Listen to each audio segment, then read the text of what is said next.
Let's say we have a purebred black cat with long hair and blue eyes that was bred with a purebred orange cat with short hair and green eyes.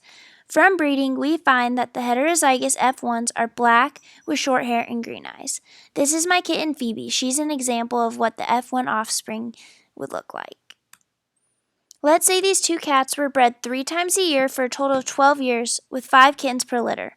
That gives a total progeny of 180 kittens. Based on the number of offspring displaying the different phenotypes, we can classify the phenotypes by their frequencies.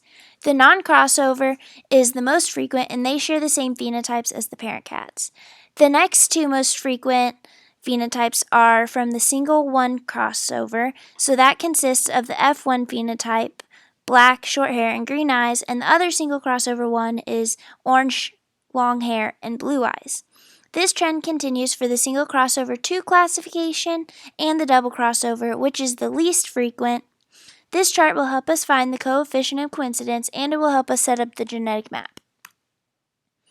This slide shows how each crossover affects the chromosomes of the offspring and their respective genotypes.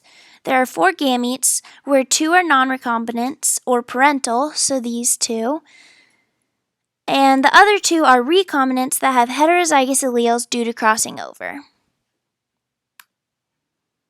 So in a genetic map, in order to calculate the distance between adjacent loci, we have to calculate the length of region 1 and region 2 based on the progeny table. To find R1, you do the sum of a single crossover 1 and double crossover divided by the total, so 180, and multiply all of that by 100. To find R2, you do the same thing except using the sum of single crossover 2 instead of single crossover 1. The coefficient of coincidence is found by dividing the product of R1 and R2 and the total from the sum of the double crossover. Interference is simply 1 minus the coefficient of coincidence. Now that we know R1 and R2, we're able to build the genetic map. So the distance between fur color and fur length is 25 centimorgans, and the distance between fur length and eye color is 18.89 centimorgans.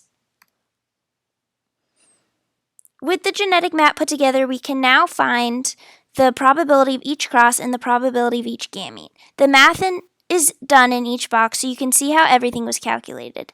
It is important to remember that the coefficient of coincidence that was calculated for this specific progeny was 0.8235. The probabilities we calculated for each gamete based on the different classifications can be associated with their specific phenotypes that were described earlier. When you're finding the probability of only 2 traits, a little bit more math is involved, but for the probabilities of the 3 specific traits described in the map, it is relatively straightforward.